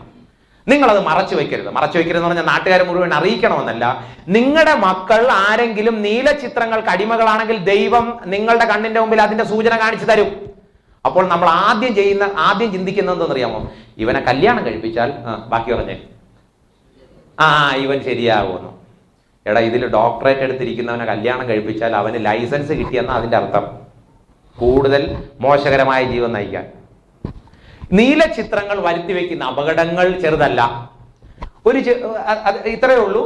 ഈ ഡോപ്പമിൻ എന്ന് പറഞ്ഞ ഒരു ഇതുണ്ട്, ഡോപ്പമിൻ എന്ന് പറയുന്ന രാസവസ്തു. ഈ ഡോപ്പമിൻ രാസവസ്തുവാണ് മനുഷ്യന് സന്തോഷം ഉണ്ടാക്കുന്നത്. അത് ദൈവം മനുഷ്യൻ തന്നിരിക്കുന്നതാണ്. ഇത് കുടുംബജീവിതത്തിന് ആസ്വദിക്കുവാൻ ദൈവം തന്നിരിക്കുന്ന മേഖലകളിൽ ഇത് വളരെയധികം ഗുണം ചെയ്യും. എന്നാൽ ഒരു വ്യക്തി ഒരു മൊബൈൽ തന്നെ, ഇതൊരു വസ്തുവാണ്, ഇതൊരു മെറ്റീരിയലാണ്. ഈ മെറ്റീരിയലിനകത്ത്, ഇതിനകത്തൊന്നുമില്ല, എന്നാൽ ഇതിനകത്ത് ഒരു തെറ്റായ ക്ലിപ്പ് ഞാൻ കാണുമ്പോൾ എന്റെ ഡോപ്പമിൻ ഇങ്ങനെ ഷൂട്ടപ്പ് ആവും. തുടർന്ന് സംഭവിക്കുന്നത്, ഞാൻ ഇത് കണ്ടു കഴിയുമ്പോൾ പതുക്കെ ഇത് നോർമലിൽ നിന്നും താഴോട്ട് പോകും. എനിക്കെന്തോ കുഴപ്പമുണ്ട്, വളരെ നിരാശയും ദുഃഖവും പേടിയും ആകെ കൂടെ പ്രശ്നമാവും. അപ്പൊ ഇത് പിന്നെ വീണ്ടും ഉയർത്താൻ എന്തോ ചെയ്യണം? വീണ്ടും കാണണം. അങ്ങനെ ഇവൻ ഇത് അടിമയായി തീരും. അങ്ങനെ ഇരിക്കുന്ന കുട്ടിയെ വിവാഹം കഴിപ്പിക്കും. വിവാഹം കഴിപ്പിക്കുമ്പോൾ ഇവന്റെ മനസ്സിൽ ലൈംഗികത എന്ന് പറഞ്ഞാൽ ഈ കണ്ട സാധനങ്ങളാണ് ലൈംഗികത എന്ന് ഇവൻ പഠിച്ചിട്ടുള്ളത്. ഇവൻ ഇതേ കാര്യം കുടുംബജീവിതത്തിലെ പങ്കാളിയോട് ഇവൻ പ്രതീക്ഷിക്കും. അങ്ങനെ പ്രതീക്ഷിക്കുന്നത് കിട്ടാതിരിക്കുമ്പോൾ ഇദ്ദേഹം ഒരു കാര്യം തീരുമാനിക്കും, നമുക്ക് രണ്ടുപേർക്കും സഹോദരി സഹോദരന്മാരായിട്ട് ജീവിച്ചോളാം, എനിക്ക് അതിനേക്കാളും ഉന്മാദം തരുന്നത് ഇതാണ്. ദൈവം വച്ചിരിക്കുന്ന സിസ്റ്റത്തെ താറുമാറാക്കും. അതുകൊണ്ടാണ് ഇതൊരു മെറ്റീരിയലാണ്. ഇതൊരിക്കലും നമ്മുടെ ആ നിലയിൽ നമുക്ക് ഉപയോഗിക്കുവാൻ ദൈവം നമ്മെ അനുവദിക്കുന്നില്ല. മറ്റാരുടെയും നഗ്നത കാണാൻ ദൈവം പ്രതീക്ഷിക്കുന്നില്ല. വിവാഹിതരോട് ഞാൻ വളരെ വളരെ സ്നേഹത്തോടെ പറയട്ടെ, നമ്മുടെ ഇടയിൽ വിശ്വാസികൾ എന്ന് പറയുന്ന കുടുംബ ജീവിതങ്ങളുടെ ഇടയിൽ പോലും ഭാര്യ ഭർത്താക്കന്മാർ ഇത് ഒരുമിച്ച് കാണുന്നവരുണ്ട്. ദൈവം ഇത് നമ്മെ കുറിച്ച് പ്രതീക്ഷിക്കുന്നേ ഇല്ല. സ്ട്രിക്റ്റ് ആയിട്ട് സഹോദരി സഹോദരന്മാരെ പ്രത്യേകം നമ്മൾ ഇത് ഓർത്തിരിക്കണം. അന്യന്റെ നഗ്നത കണ്ട് യാതൊരു കാരണവശാലും നമ്മളിൽ നിന്ന് അത് പ്രതീക്ഷിക്കുന്നില്ല. അത് തെറ്റായ കുടുംബ ജീവിതത്തിന്റെ വേറെ വികലമായ ജീവിതത്തിലേക്ക് നയിക്കാനായിട്ട് ഇടയാകും. അപ്പോ എന്താണ് നമ്മുടെ പങ്ക്? അതിലോട്ടാണ് ഞാൻ കടന്നു വരുന്നത്. മാതാപിതാക്കന്മാർക്ക് എങ്ങനെ ഇതിൽ ഇത്തരത്തിലുള്ള സാഹചര്യങ്ങളിൽ സഹായിക്കാനായിട്ട് സാധിക്കും? ഒന്ന്, പൂരിപ്പിച്ചാൽ മതി. ശരീരമുള്ള എല്ലാവർക്കും ശാരീരികമായിട്ടുള്ള രോഗങ്ങളുണ്ട്. ഉണ്ടോ ഇല്ലയോ? ഇവിടെ രോഗമില്ലാത്ത ആരെങ്കിലും ഉണ്ടോ? എന്തെങ്കിലും ശാരീരിക രോഗമുള്ളവരാണ് ഇവിടെ ഇരിക്കുന്ന എല്ലാവരും. രോഗം ഒന്നുമില്ലാത്ത ആരെങ്കിലും ഉണ്ടോ ഇവിടെ? ഉണ്ടെങ്കിൽ ഇപ്പൊ പറയണം. തിരുവനന്തപുരത്ത് കാഴ്ചമംഗളാവിൽ ഒരു കൂടെന്തോ ഒഴിഞ്ഞു കിടക്കുന്നുണ്ട്. ഒന്നേ ഉള്ളൂ. അപ്പൊ ശരീരമുള്ള എല്ലാവർക്കും എന്തുണ്ട്? എന്ത് രോഗം? ശാരീരിക രോഗം. ഇനി അടുത്തത് പൂരിപ്പിക്കുക. മനസ്സുള്ള എല്ലാവർക്കും ഒന്ന് ഉച്ചത്തി പറഞ്ഞേ. മാനസിക രോഗം വരാനുള്ള സാധ്യതയുണ്ട്. അപ്പൊ ഞങ്ങളെല്ലാം വട്ടന്മാരാണെന്ന് പറയാനാണ് ഈ കോൺഫറൻസ് അല്ലേ? അതിനല്ല. ഇവിടെ നമ്മൾ ഈ റിയാലിറ്റി മനസ്സിലാക്കിയിരിക്കണം. ശരീരമുള്ള എല്ലാവർക്കും ശാരീരിക രോഗങ്ങളുണ്ടെന്ന് പറയുന്നത് പോലെ മനസ്സുള്ള എല്ലാവർക്കും മാനസിക രോഗങ്ങൾ വരാനുള്ള സാധ്യതയുണ്ട്. നമുക്ക് ശാരീരിക രോഗങ്ങൾ ഉണ്ടെങ്കിലും നമ്മൾ ICUവിൽ ഇപ്പോൾ കിടക്കുന്നില്ല. എന്തുകൊണ്ട്? ഈ ശാരീരിക രോഗത്തെ നമുക്ക് കൈകാര്യം ചെയ്യാൻ ഇപ്പോൾ നമ്മുടെ ശാരീരികമായ കപ്പാസിറ്റി അനുവദിക്കുന്നതുകൊണ്ട്. എനിക്ക് തലവേദനയുണ്ട്, അതുകൊണ്ട് ഞാനിപ്പോൾ എന്ത് ചെയ്യുന്നില്ല? 108ന്റെ ആംബുലൻസ് വിളിച്ച് ആശുപത്രിയിൽ പോകുന്നില്ല. കാരണം അതെനിക്ക് പരിഹരിക്കാൻ പറ്റുന്നു. ഇതുപോലെ ഇവിടെ ഇരിക്കുന്ന നമ്മളിൽ പലരും മാനസികമായ വ്യതകളിലൂടെ കടന്നു പോകുന്നവരാണ്. അത് നമ്മൾ സമ്മതിക്കണം. പക്ഷേ ഇത് മറ്റൊരാളുടെ ജീവിതത്തിന് അപകടം ഉണ്ടാക്കാത്തത് കൊണ്ടാണ് നമ്മൾ ഇവിടെ ഇരുന്ന് സന്തോഷത്തോടെ കാര്യങ്ങൾ കേൾക്കുന്നത്, അറിയുന്നത്.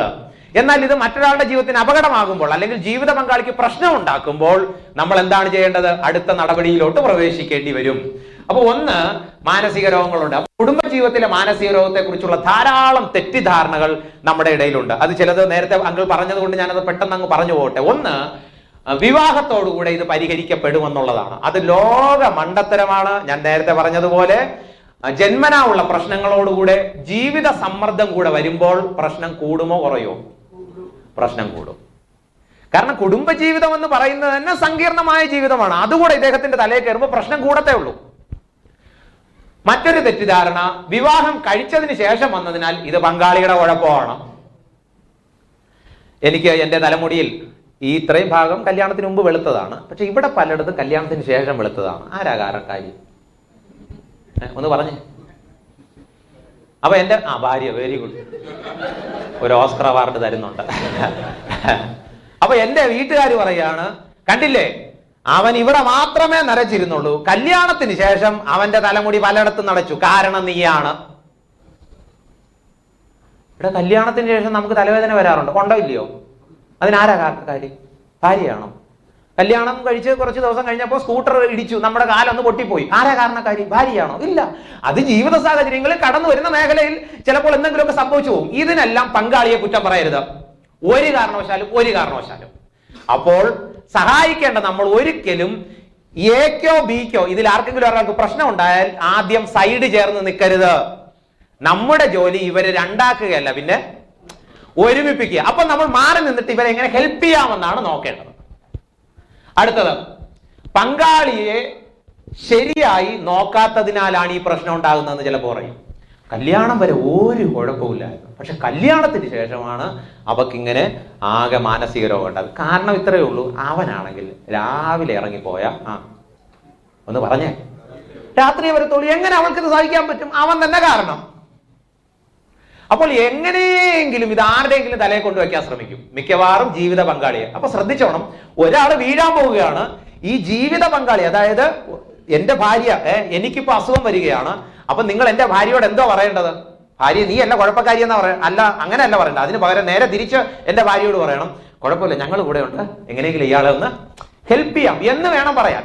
ഒരിക്കലും ജീവിത പങ്കാളികളെ രണ്ടാക്കുന്ന രീതിയിൽ. അതുപോലെ തന്നെ പങ്കാളി കാരണം ഉറക്കമില്ലായ്മയായി, അതുപോലെ തന്നെ കുട്ടികളെ പ്രസവിച്ചതിനാലാണ്, ഞാൻ പറഞ്ഞല്ലോ പ്രസവ സംബന്ധമായിട്ട് ധാരാളം മാനസിക പ്രശ്നങ്ങൾ വരാറുണ്ട്.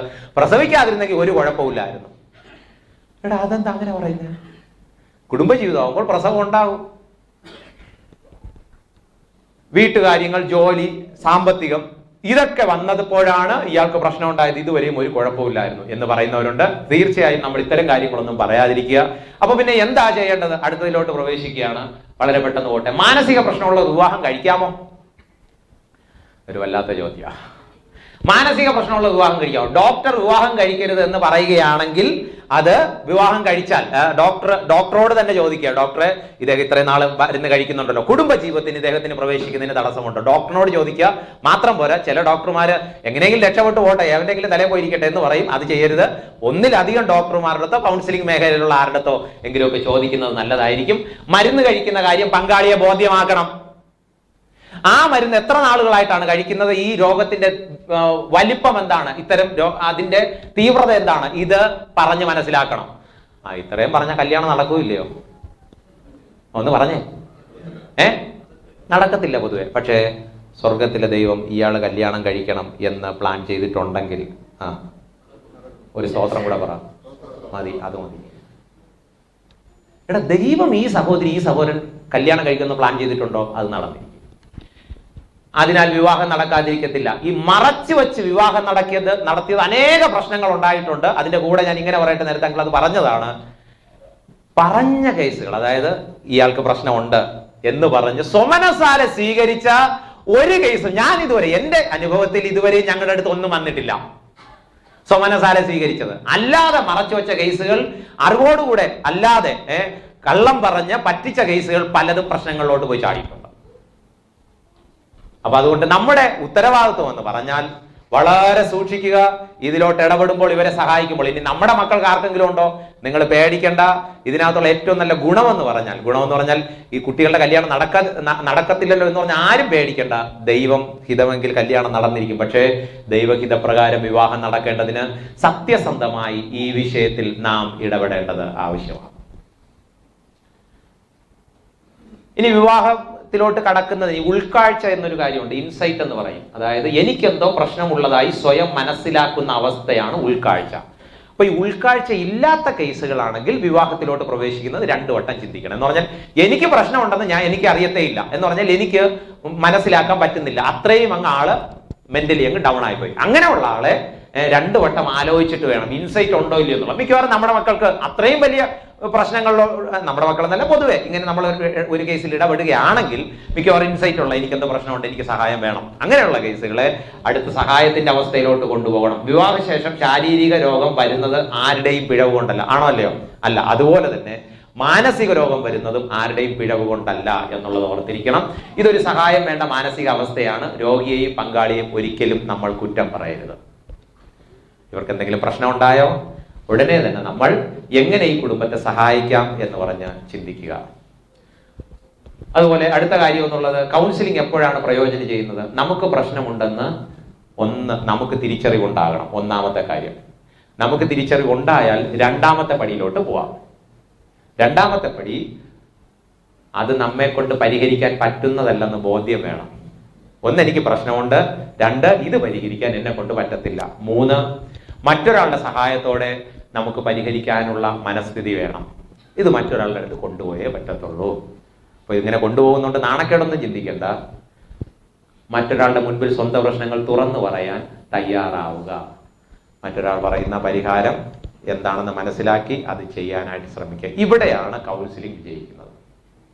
ഇവിടെ ഈ നിലയിൽ ഒരാളെ നമുക്ക്, അപ്പോ നമ്മൾ ഇടപെടുന്ന കേസുകളിൽ നിങ്ങളുടെ ദേശത്ത് ഇതുപോലുള്ള പ്രശ്നങ്ങൾ അനുഭവിക്കുന്ന ഫാമിലീസ് ഉണ്ടെങ്കിൽ നിങ്ങൾ കണ്ണടച്ചിരിക്കരുത്. അവരെ സഹായിക്കാനായിട്ട് ശ്രമിക്കുക. അവരെ ഡിവൈഡ് ചെയ്യുകയല്ല നമ്മളെ ലക്ഷ്യം. മാത്രമല്ല അവരിൽ ആരെങ്കിലും ഒരാളുടെ സൈഡ് നിൽക്കുകയല്ല, മറിച്ച് അവരെ സഹായിക്കാനായിട്ട് ശ്രമിക്കുക. ഇതാണ് ഒരു പ്രധാനപ്പെട്ട കാര്യം. അപ്പൊ ഏറ്റവും പ്രധാനപ്പെട്ട ഒരു വിഷയമാണ് നമ്മൾ ഇപ്പോൾ കേട്ടത്. ഇതിൽ നിന്ന് ഞാൻ 2ാമത്തെ കാര്യം പെട്ടെന്ന് പറഞ്ഞ് അങ്ങ് അവസാനിപ്പിക്കാനായിട്ട് ശ്രമിക്കുകയാണ്. അപ്പോൾ ഞാൻ പറഞ്ഞു വരുന്നത്, മാനസികമായ പ്രശ്നങ്ങൾ ഉള്ള കേസുകളിൽ കുടുംബജീവിതത്തിൽ വന്നു കഴിഞ്ഞാൽ ഇതൊരിക്കലും നമ്മൾ മറച്ചു വെക്കരുത്. ഇത് കൃത്യമായിട്ട് മുന്നോട്ട് പോകാനായിട്ട് നമ്മൾ അവരെ സഹായിക്കുക എന്നുള്ളതാണ് നമ്മുടെ ജോലി. 2ാമത്തെ ഏറ്റവും പ്രധാനപ്പെട്ട 2ാമത്തെ പ്രശ്നം, 2ാമത്തെ കാര്യം നമുക്കെല്ലാം അറിയാവുന്നതാണ്. എന്നാൽ അതിന്റെ 1-2 ഇതുകൂടെ ഞാൻ പറഞ്ഞ് 2ാമത്തെ കാര്യത്തിലോട്ട് പ്രവേശിക്കുകയാണ്. ആരോഗ്യകരമായ അതിരുകൾ വയ്ക്കാൻ പഠിപ്പിക്കുക. ആരോഗ്യകരമായ അതിരുകൾ കുടുംബജീവിതത്തിൽ വയ്ക്കാൻ പഠിപ്പിക്കുക എന്നുള്ളതാണ് ഈ ഡൈവേഴ്സിലോട്ട് പോകുന്ന കേസുകളിൽ 2ാമത് അവർ പല ഫാമിലീസും നേരിടുന്ന ഒരു പ്രശ്നം. ശരിയായ അതിരുകൾ പലയിടത്തുമില്ല. നമ്മുടെയൊക്കെ വീടുകളിൽ എന്തിനാ മതിൽ കെട്ടുന്നത്? മതിലില്ലേ വീട്ടിൽ? എന്തിനാ മതിൽ കെട്ടുന്നത്? നമുക്ക് ഇഷ്ടമില്ലാത്ത നാൽക്കാലികളും ഇരുകാലികളും വീട്ടിലോട്ട് പ്രവേശിക്കരുത്, ആണോ അല്ലയോ? അതിനാ നമ്മൾ മതിൽ കെട്ടുന്നത്. അപ്പോ നമ്മുടെ മക്കളെ അല്ലെങ്കിൽ നമ്മുടെ ജീവിതത്തിലും ശരിയായ അതിരുകൾ വയ്ക്കാൻ പഠിപ്പിക്കണം. കുടുംബജീവിതത്തിൽ അതിരുകൾ വയ്ക്കുന്നതിന് ദൈവം തന്നെ വെച്ചിട്ടുള്ള ഒരു ഉടമ്പടിയുണ്ട്. അതിലോട്ട് ഞാൻ നിങ്ങളുടെ ശ്രദ്ധ ക്ഷണിക്കുകയാണ്. ഉൽപ്പത്തി പുസ്തകം 2-ാം അധ്യായം 24-ാമത്തെ വാക്യം ഒന്ന് വായിച്ച് സഹായിക്കാമോ? ഉൽപ്പത്തി പുസ്തകം 2:24. അപ്പൊ അമ്മാമയല്ല, എനിക്ക് അമ്മാമയെന്ന് തോന്നിപ്പോയി. അതുകൊണ്ട് പുരുഷൻ, ഒന്നുകൂടെ ഉച്ചത്തിൽ ഒരു ഉത്സാഹത്തിൽ, അതുകൊണ്ട് പുരുഷൻ അപ്പനെയും അമ്മയെയും വിട്ടുപിരിഞ്ഞ് ഭാര്യയോട് പറ്റിച്ചേരും. കുടുംബജീവിതത്തിലെ 3 ഉടമ്പടികൾ പ്രായോഗികമായ തലത്തിൽ നമ്മൾ മനസ്സിലാക്കേണ്ടതായിട്ടുണ്ട്. പ്രത്യേകിച്ചും മുതിർന്നവർ ഇരിക്കുന്നത് കൊണ്ട് ഞാൻ ഇങ്ങനെ പറയട്ടെ. 1, വിട്ടുപിരിയുക, പറ്റിച്ചേരുക, ഏകദേഹമായി തീരുക. 3ാമത്തെ ഞാൻ വിശദീകരിക്കത്തില്ല, വാക്കിൽ തന്നെ അർത്ഥം വ്യക്തമാണ്. എന്നാൽ ഈ ആദ്യത്തെ 2 കാര്യങ്ങളൊന്ന് വിശദീകരിക്കുന്നത് നല്ലതാണെന്ന് എനിക്ക് തോന്നുന്നു. വിട്ടുപിരിയുക, പറ്റിച്ചേരുക, ഏകദേഹമായി തീരുക. എന്താ വിട്ടുപിരിയുക എന്ന് പറഞ്ഞാൽ അർത്ഥം? ഒരു പെൺകുട്ടി, ഒരു പയ്യൻ വിവാഹ ജീവിതത്തിലോട്ട് പ്രവേശിക്കുമ്പോൾ ഈ കാര്യം വളരെ പരമപ്രധാനമാണ്. വിട്ടുപിരിയുക എന്ന് പറഞ്ഞാൽ ഉൽപ്പത്തി പുസ്തകത്തിൽ പറഞ്ഞിരിക്കുന്നതിന്റെ അർത്ഥം ഇതാണ്. വിട്ടുപിരിയുക എന്ന് പറഞ്ഞാൽ എബ്രായ ഭാഷയിൽ കൂടെ കൊണ്ടുപോകാതിരിക്കുക. ആരെ കൂടെ കൊണ്ടുപോകാതിരിക്കുക? അത് പിന്നാലെ ഞാൻ പറയുന്നുണ്ട്. 2, ഒന്നിൽ നിന്ന് അകലുക, അഴിച്ചു വിടുക, ഒരിക്കൽ കെട്ടപ്പെട്ടതിൽ നിന്ന് അഴിയപ്പെടുക.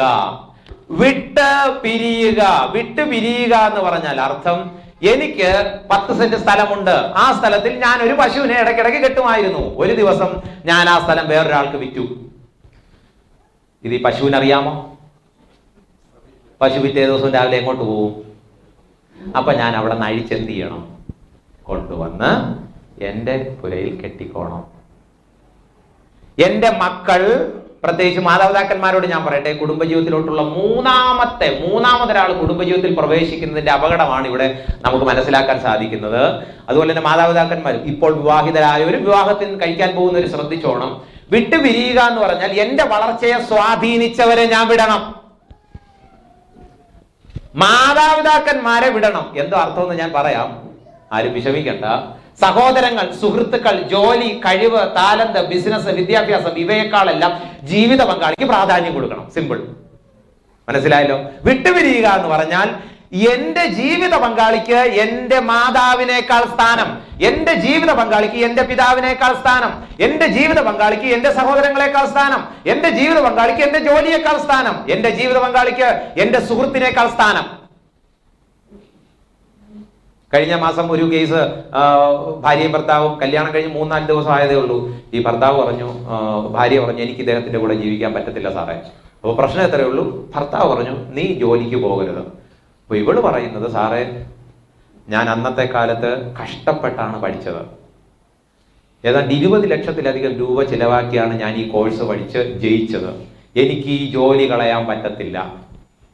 അപ്പൊ ഈ ഭാര്യയ്ക്ക് ജോലിയാണോ ഭർത്താവാണോ പ്രധാനം? ഭാര്യയ്ക്ക് ജോലിയാണ്. അതുകൊണ്ട് അപ്പൊ പുള്ളിക്കാരിയുടെ ഷൂസിൽ നിന്ന് ചിന്തിക്കുമ്പോൾ 20 ലക്ഷം രൂപ കൊടുത്ത് വളരെ കഷ്ടപ്പെട്ട് 1ാം റാങ്കോട് കൂടെ ജയിച്ച് ഈ ജോലിയിൽ പ്രവേശിച്ചു. അപ്പൊ ഇതെവിടെ ശരിയാക്കണമായിരുന്നു? വിവാഹത്തിന് മുമ്പ് തമ്മിൽ സംസാരിക്കുമ്പോൾ പേരെന്താ നാടെന്തെന്നോ നല്ല ചോദിക്കേണ്ടത്. അത് നമുക്ക് എല്ലാവർക്കും അറിയാം, ഫേസ്ബുക്കിൽ തപ്പി നോക്കിയാൽ മതി. പിന്നെ എന്തോ ചോദിക്കേണ്ടത്, ഇതായിരുന്നു ചോദിക്കേണ്ടത്, ഇതായിരുന്നു സംസാരിക്കേണ്ടത്. നിനക്കെന്നെ ഇഷ്ടമാണോ? എനിക്ക് നിനക്കെന്നെ ഇഷ്ടമാണോ? മതി, സമ്മതമാണേ എന്ന് പറഞ്ഞങ്ങ് പോകരുത്, വിശദമായി സംസാരിക്കേണ്ടി വരും. അപ്പൊ ഇവര് വിശദമായി സംസാരിച്ചില്ല, പ്രശ്നമായി. അപ്പൊ ഞാൻ ഈ പറഞ്ഞു വരുന്നത്, വിടുക എന്ന് പറഞ്ഞാൽ ഇവയെക്കാളൊക്കെ അമിതമായി ജീവിത പങ്കാളിക്ക് പ്രാധാന്യം കൊടുക്കുക. വിവാഹം വരെ അപ്പനും അമ്മയാരും നമ്മുടെ കൂടെ എല്ലാം. അപ്പൊ വിവാഹത്തിന് ശേഷം പങ്കാളിയാണ് എന്റേതെല്ലാം എന്നങ്ങ് തീരുമാനിക്കുക. മാതാപിതാക്കന്മാരോടുള്ള സ്നേഹത്തിൽ കുറവ് വരുന്നുണ്ടോ? ഇല്ല, കുറവ് വരുന്നില്ല. പക്ഷെ അതിനേക്കാൾ അല്പം കൂടുതൽ ഈ പങ്കാളിയെ സ്നേഹിക്കുക. അപ്പനെയും അമ്മയും വിടുക, ഉപേക്ഷിക്കരുത്. ആ വാക്കുകൾ ശ്രദ്ധിച്ചോണം. അച്ഛനമ്മയും വിടണം, പക്ഷെ എന്ത് ചെയ്യരുത്? ഉപേക്ഷിക്കരുത്, ഉപേക്ഷിക്കരുത്, ഉപേക്ഷിക്കരുത്. ഇത് വളരെ പ്രധാനമാണ്. സങ്കീർത്തനങ്ങൾ 45:10 വായിച്ച് എനിക്ക് വളരെ ഇഷ്ടപ്പെട്ട ഒരു വാക്യം. സങ്കീർത്തനങ്ങൾ 45:10. അല്ലയോ കുമാരി, കുമാരി കേൾക്ക, നോക്കുക, ചെവി ചായ്ക്ക, സ്വജനത്തെയും പിതൃഭവനത്തെയും മറക്കുമ്പോൾ, അതായത് എന്റെ ഭവനത്തെയും എന്റെ പിതൃഭവനത്തെയും മറക്കുന്ന അനുഭവത്തിൽ ഞാൻ വരുമ്പോൾ രാജകുമാരന്റെ മനസ്സിൽ എന്നെ കുറിച്ചുള്ള ചിന്തകൾ മാത്രമായിരിക്കും. മനസ്സിലായോ അതിന്റെ ടെക്നിക്സ്? ഞാൻ LPS സ്കൂളിൽ പഠിക്കുമ്പോൾ നടന്നുപോയി സ്കൂളിൽ പഠിക്കുമായിരുന്നു. ആ സ്കൂള് കഴിഞ്ഞിട്ടാ 2 കിലോമീറ്റർ കഴിഞ്ഞ് UPS സ്കൂള്, 7ാം ക്ലാസ് മുതലുള്ള സ്കൂള്.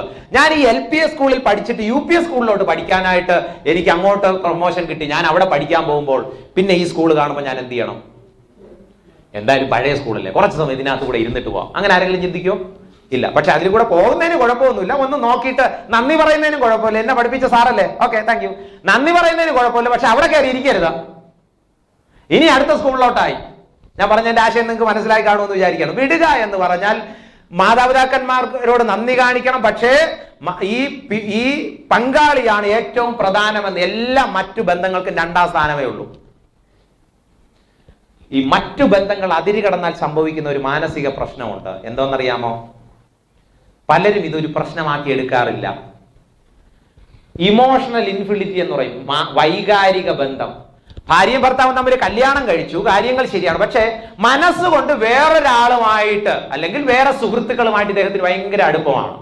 അപ്പൊ പാരന്റ്സ് പറയുന്നത്, സാറേ അത് പിന്നെ പണ്ട് മുതലേ ഇവര് സുഹൃത്തുക്കളാണ്, അതിനിപ്പോ എന്തോ കുഴപ്പം? ഇതിനെ ദൈവം വെറുക്കുന്നു. രണ്ടാമത് വേറൊരു കേസുണ്ട്, സെക്ഷുവൽ ആയിട്ടുള്ള ഇൻഫിഡിലിറ്റി. അതും പ്രശ്നമാണ്. അപ്പൊ ഈ മാനസികം, ഇതിൽ രണ്ടിലും പൊതുവെ സ്ത്രീകൾക്ക് ഇഷ്ടമില്ലാത്തത് വൈകാരിക ബന്ധമാണ്. ഇവിടുത്തെ കാര്യമല്ല, പൊതുവെ ഈ അവിശ്വാസികളായിട്ടുള്ള പലരും പറയാറുണ്ട്, അത് കുഴപ്പമൊന്നുമില്ല സാറേ, പിന്നെ എപ്പോഴും അങ്ങോട്ട് പോകാതിരുന്നാൽ മതി. പക്ഷെ ദൈവത്തിന് ഇത് രണ്ടും സഹിക്കാൻ പറ്റത്തില്ല. ഇത് രണ്ടും ദൈവത്തിന് ഇഷ്ടമല്ല.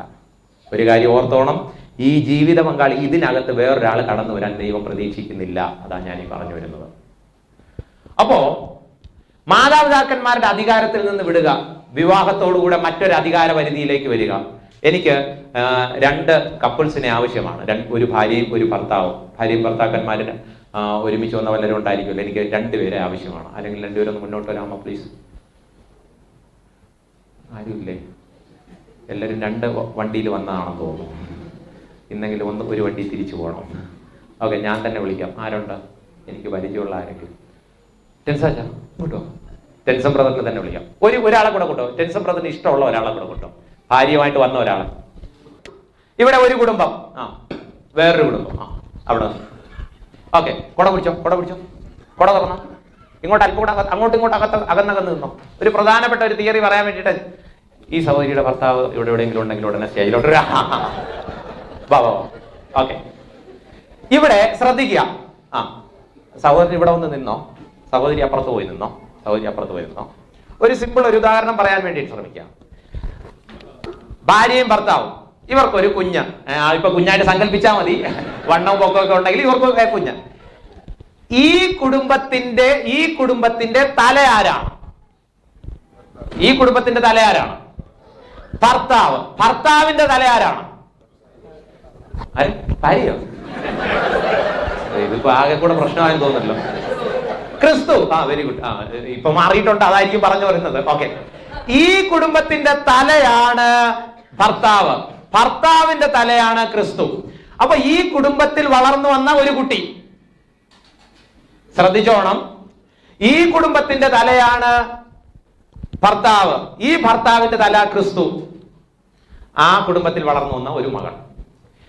ഈ കുടുംബത്തിൽ നിന്നും ഈ മകളും, ഈ കുടുംബത്തിൽ നിന്നും ഈ മകനെയും വിവാഹത്തിലോട്ട് ഇവരെ വിവാഹം കഴിക്കുക.